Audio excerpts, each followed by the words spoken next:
This week, we are revisiting a listener favorite from June 2020 as we prepare the lineup for our upcoming season, Perspectives. Starting April 21st, you'll hear from various experts on topics like sleep, eating, and parenting philosophies, so you can make informed choices for your family. Parenthood is a time of so much change for you and your baby. A little reliable information can go a long way towards making this new life a good life. I'm Jessica Rolfe, and this is My New Life, a Love Every podcast.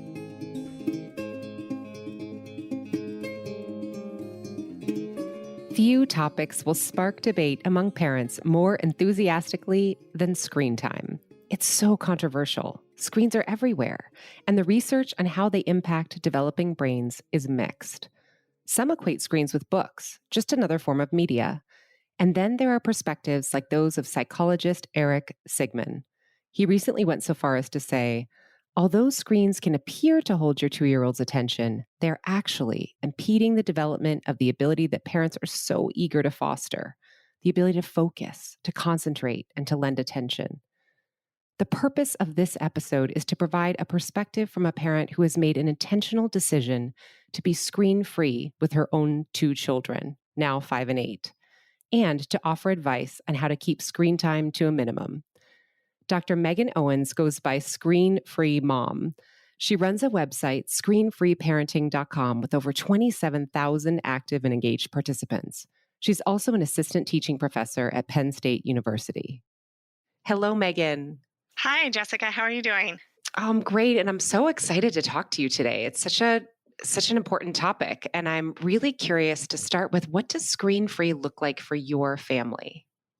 Well, the honest answer to that is it looks messy. Um, Yesterday, my kids did a magic show, held a book fair, and threw a birthday party for stuffed animals. So there was a big, big mess in the house, but mostly it looks like kids doing what kids have always done, running around outside, settling down to hear a story, and getting involved in some messy pretend play. And so what is your secret to avoiding screens in your own home? It's really interesting to run this website that's all about something that we don't really do. So we don't think about it as avoiding screens. We think about it as, avoidance is a particular type of goal, right? Like, I'm going to avoid high fat, high sugar foods because I'm on a diet. And we know that that has really limited success with humans. That's why people are always on one diet after another. It's very hard. We use our willpower, and that gets drained over periods of use. And so it's hard to have an avoidance goal. So I think about screen time in our family as an approach goal, which is like, we're moving towards something. So we want to be a family that's really active and engaged together and spends a lot of time together. We're a family that spends a lot of time outdoors. We're a family that hugely values reading. We all love reading.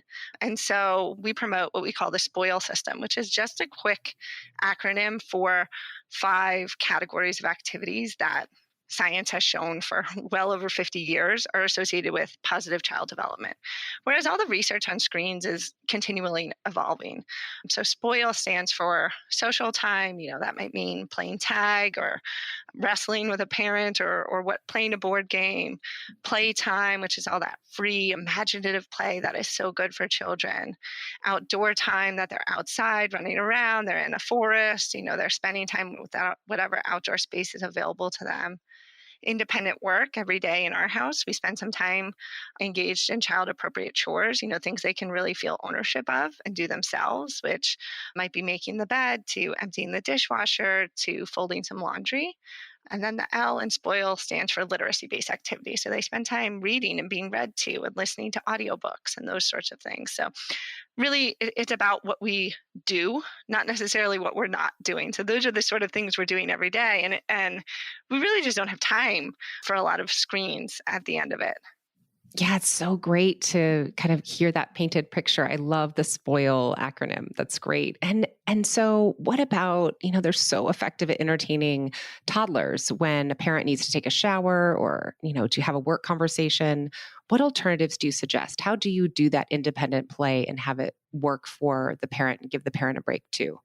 So one thing that the American Academy of Pediatrics in their policy statement on screens, one thing they really emphasize is to not use screens to distract a child from a negative emotion.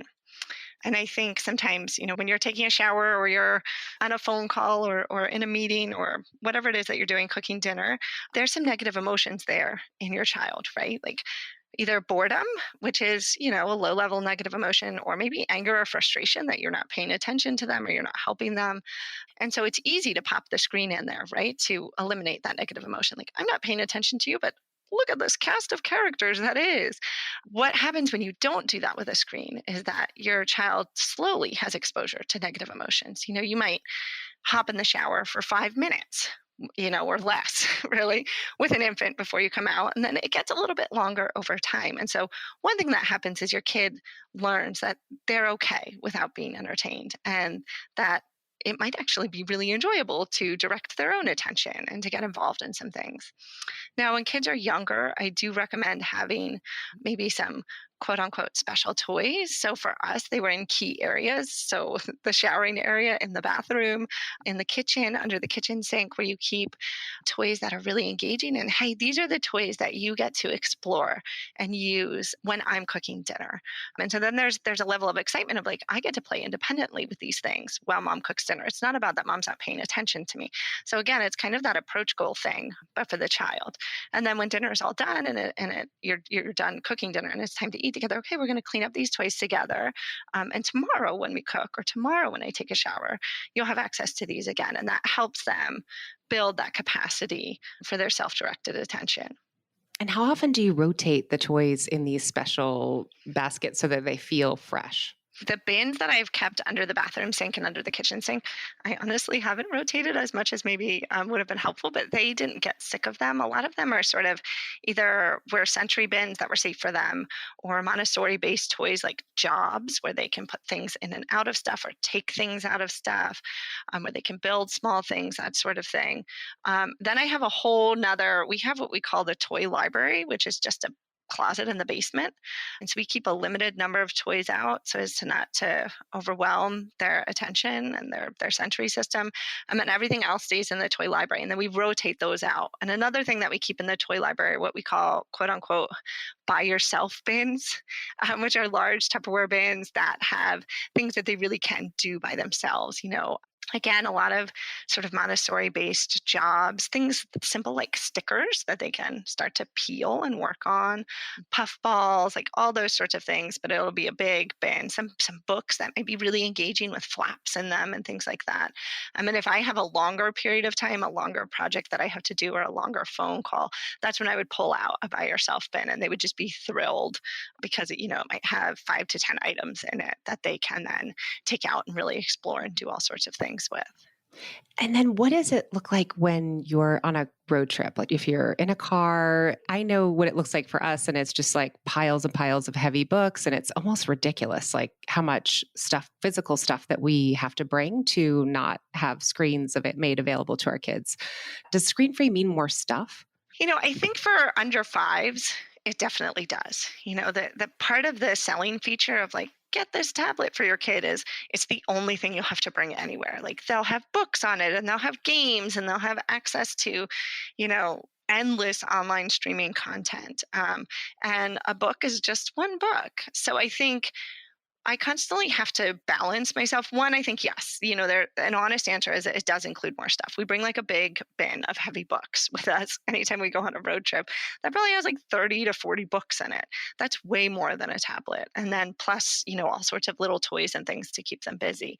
And then on the other hand, I have to keep some balance for myself because sometimes they'll play with one thing for 2 hours. We do an 8-hour road trip several times a year. So they're pretty accustomed to riding in the car.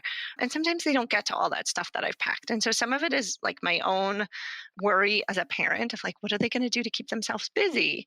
And I have to remind myself, like, they will keep themselves busy with a scarf and a piece of paper and a marker, right? And so sometimes less is more. So I think the honest answer is yes. And also I try to keep myself in balance and recognize that less can be more too. What does the science tell us about the effects of screen time on kids? Why go to all this trouble? Yeah, it would be just easier, right? So I'm really into acronyms. So I have an acronym for that too, and I call it SWAT, the screen time, which stands for sleep, wait, aggression, attention, and talking. And so here I'm really distilling the science for kids under the age of 5. If we were talking about older kids or teenagers, we would include things like depression and anxiety in there. But for younger kids, we're talking about the basics like sleep, weight, attention. Attention is the one that I was really interested in as a psychologist. So there's quite a few studies showing that, especially children's programming that has rapid screen shifts. That means it switches perspective quite quickly. That has an impact on their ability for sustained attention at school age. So like how much of these rapid screen shifting shows they're watching at age 3 can impact their sustained attention at age 7. The idea being there that they become pre-programmed to expect rapidly changing stimulation, and then the real world is actually quite a bit slower, and so their attention wanes more quickly. You know, it does make sense. It really is intuitive. You do see so many frames flashing now in programming for children. I mean, it's just changed so much from when the original Disney movies to now. The Hmm. number of frames and the speed at which things are changing is so quick, and it just feels so different from real life. That the difference I've read, it creates this kind of like you get this dopamine response, and you kind of expect Hmm. that same dopamine response in the real world. Is that kind of how it works? Yep, and the research on attention is really good too. So sometimes we see research and we're looking at overall screen time and overall sleep time, and we're thinking, well, there could be other things affecting those two things, what we call third variables. But attention is one of the things that has also had experimental research. So we bring children into the labs and we have them either play with blocks or watch a manipulated show so that the screen shifts are really slow, or a standard show with typically rapid shifting screens designed for children. And then we ask them to do a task afterwards that measures their sustained attention. And that research shows that those programs designed for children result in immediately worse performance on the cognitive task. So it's really quite clear that the screens are impacting children's ability to pay attention both in the short term and in the long term. Yeah, it really resonates. And then tell me about talking.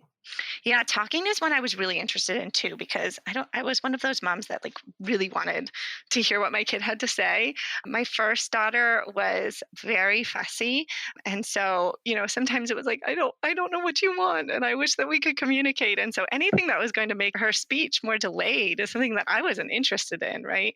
And so some really good research on that too. Recently a study that showed for each 30-minute increase that an infant, so we're talking like 12 to 24 months, had with a handheld device, regardless of what they were doing it, just like total time with a handheld device, like mom's phone or a tablet, that they were 50% more likely to be diagnosed with a production delay, a speech delay. And so we're seeing all sorts of speech delays that are increasing since screen time has increased among these youngest viewers. And the thought there is, and experimental research shows really well, that kids don't learn language from screens prior to age 2. They simply don't. And when we have screens on, we as the adults are not talking. So kids learn language from us talking, whether we're talking to them in infant directed speech or whether we're talking to somebody around us. They are programmed to pick up on that language, and they simply don't do it with screens. That was originally, baby Einstein's idea was we'll teach them all this language through these videos, and it just experimental research study after experimental research study shows they do not learn the language. Interestingly, even though the parents might think they do, so the parents say, oh, they love this video, they're so entranced by it, it's great. But then when they test them, they don't perform any better than chance on the target words that were included in the video. So then what about talking to grandparents or friends over FaceTime? Does that count as regular screen time? And does it have the same impact as on language that you were just describing? Yeah, there's really interesting research with that too. So, the American Academy of Pediatrics, in their updated statement, which distills all the research and is really based on good science, says no screen time prior to 18 months. And at 18 months is when kids seem to be able to benefit from the back and forth exchange that occurs in FaceTime or Skyping or Zooming or whatever. And so they've also tested this. So this program that I'm going to talk about is a little bit dated, but any parent who's ever watched Dora the Explorer Explorer. Dora the Explorer will ask you questions, right? She'll say, what do we say? What do we say when we need to know where to go or something like that? And the answer is map. And then she stares at you with these blinking eyes. And the thought is that the kid is saying map. Well, the reason why they created the program like that is thinking that this back and forth interaction would be better for speech. And so they've done some really good lab studies where they look at this, and it isn't if it's pre-recorded. The children, babies are very, very smart. They come to us very, very smart, although very dependent, and they can tell the difference. They know that it isn't true interaction and that what they say doesn't make a difference. However, if they're FaceTiming or Skyping with grandparents, it is real-time back and forth interaction. And the grandparents are saying things that are relevant to the child, and they're responding to the child. And so there's no negative effects shown if you're Skyping with relatives over the age of 18 months. In fact, they can learn things like songs and language and how grandpa draws a horse or those sorts of things. That's so interesting and a relief because we want to be able to have, screens. Screens are also useful in our lives in some ways, in a lot of Absolutely. ways, actually. And so, what do we do if, for example, my 5-year-old was just begging for Peppa Pig? What do we do for parents who are already have introduced screens? How do you help them sort of like tell me about that arc? Like, do they come to you at what stage, sort of in their parenting and in their experience with their children? What does that look like? And then how do you help them, I guess, wean from screens? I'd like to do a survey of all of our followers and subscribers, but from the messages and the calls that I get, it seems like we're broken into two camps. One is people who had their baby and they read the American Academy of Pediatrics statement and they've decided we're going to be screen free until age 2 or until age 5 or whatever they determine. And so we have these people who kind of came to us from the beginning that way. And then we have other people who, much like most other people in society, have used screens a little bit here and there. And for their particular child, because every child is different, it has become problematic. That the child is asking for it more and more, that they're noticing on days when they have more screen time, they're more fussy, they are less capable of entertaining themselves. And it seems to be this slippery slope for them, which is part and parcel to the design of programming for children now, but that's another issue. And so those parents come to us when they start searching for things related to their toddlers and screen time. And a subset of those parents are anxious that they have done some lasting damage to their child's brain with the screen time. And I really, really feel for those parents. And you know what? I think that we are all doing little experiments with a sample of 1 or 2 or 3, however many kids we have. And it's okay to change the rules. And I do that all the time, not so much about screen time, but another thing that I'm really particular about is bedtime. And so sometimes it'll seem like, well, we're not tired yet. We need to stay up later, or my kids like to share a room, so they'll sleep together, which can cause problems. And then sometimes I have to reel back in and say, like, you know what? We thought that you guys could stay up a little bit later, but everybody's miserable, so you can't. So I think we have the authority as parents. I don't think we do have the authority as parents to recognize that something's not good for our kids and to make a change. And then, so what does that change look like? So I think that if your children are very young, so if we're talking about under the age of 3, and you've decided that they have a problematic relationship with screens, you see negative behavior or an inability to entertain themselves without it, I think it's very helpful to go cold turkey for a while, meaning like just cut the screens for a week, 2 weeks, 3 weeks maybe, and see how they regulate, but support them in that. So that would be a time where you might want to spend a little additional time thinking of what are those things they might do during the normal times when they would have watched screens, if it's showering or cooking or when they wake up or before they go to bed. How can I help them with this transition? When you've got older kids, so 4 or 5 up, depending on the maturity level of the child, I think at that point you have an idea where you're going with a rule change in your house, but you bring them along and encourage them to generate solutions. Should we have a week where we come up with really fun things that we want to do and we don't do any screens that week? Or how would you like to slowly cut down? What's our goal? What do we want to get to? What problems do you notice when we're watching too much TV or when we're watching too many shows or playing too many games? And how could we eliminate some of those? So it depends on the child's age that you're trying to cut back the habit with. And so for younger children, what happens if they throw a fit? Like if they're just like, oh, like really, really it feels like the want for screens is so deep and so intense for some of our kids that I'm just curious, what does that really look like? Like for like a 2-3-year-old, if you're wanting to say, okay, let's go cold turkey, we're going to set a new rule.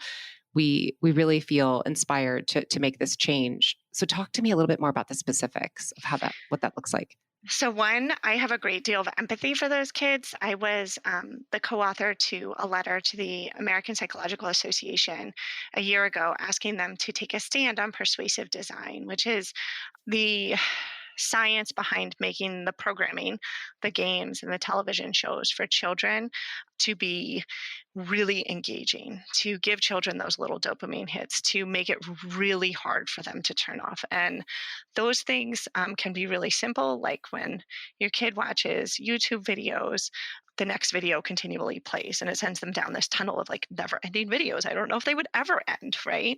And so there's no natural stop to a program, which is not the way it was when you were a kid, right? Sesame Street or whatever you were watching ended. And if it was noon on a Saturday, something came on that was totally uninteresting. And so you got outside or you started playing. So they don't have any of these natural stops. Also, your TV was in your living room and it didn't come with you in the car or to the doctor's office or anything like that. And so there were these natural boundaries around it that children don't have now. And children do really well with concrete boundaries. And these sort of abstract or ambiguous boundaries are more difficult for them to grasp. Plus, the programming is made so that they keep the eyeballs of your child and they compete with the other programs that are trying to get your children's eyeballs. So, one, have a great deal of empathy for your child if they're having a fit. And that's why I say you want to support them through this, scaffold their attention building. If they've had a really intense screen habit, maybe they don't know how to deal with boredom yet. Maybe they don't know how to relax and calm down without the screen. And so you need to present this menu of options. Normally we would watch screens now so you could calm down. We'd watch a TV show at the end of the day. But instead, we could color together, or we could read together, or we could listen to music together. And so you want to say, hey, I know this is something we used to do and it's hard, while at the same time standing firm. It's okay if your child protests something that you're doing that you know is good for them, right? Like bedtime is another common example here, right? We all put our kids to bed at a certain time because we know they're going to be miserable the next day, if not.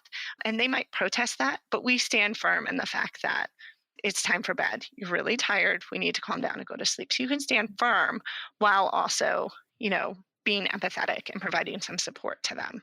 And so I would say, look at your kid, evaluate your child and their screen habits, and allow yourself to follow your intuition a little bit about what you feel they need. That's so helpful. Thank you so much for being here with us. Oh, thank you for having me. Navigating screen time is tricky for so many of us, including me. Here are some of Megan's tips. Takeaway number 1, avoid using screens to distract a child from negative emotions, whether it be boredom, anger, or frustration. When you don't distract them, your child has gradual exposure to those emotions, and this strengthens their ability to respond to those negative emotions creatively and constructively. Set aside some activities, toys, or books that come out only when you need them to engage in self-directed play. Takeaway number 2, if Zoom and FaceTime are a part of your toddler's routine, here's some good news. There are no negative effects shown from screen time with loved ones. That back and forth exchange is the secret sauce to positive brain wiring. Takeaway number 3, if screens are becoming problematic in your home, it's okay to change the rules. With young children, try going cold turkey, but support them in that transition by reintroducing toys that have been out of circulation for a while. Even a new package of markers can feel fresh and fun. Explain to your toddler, I made a mistake, and it is now clear to me that we need to take a break from screens. Remember, recognizing that something is not good for our kids and making a change is one of our fundamental roles as parents. If you have older children, involve them in the conversation. What are some signs that we may be spending too much time in front of a screen? How could we make some changes? Screens are addictive. It's natural for your child to protest having screens taken away. Help them redirect. You can find more alternatives to screen time on the Lovevery blog at lovevery.com. You've been listening to My New Life. If you think this episode might be helpful to a fellow parent, please share. And if you'd like to learn more about the topics discussed in today's show, head over to loveevery.com. That's LOVEVERY.com. I'm Jessica Rolfe. Thanks for listening.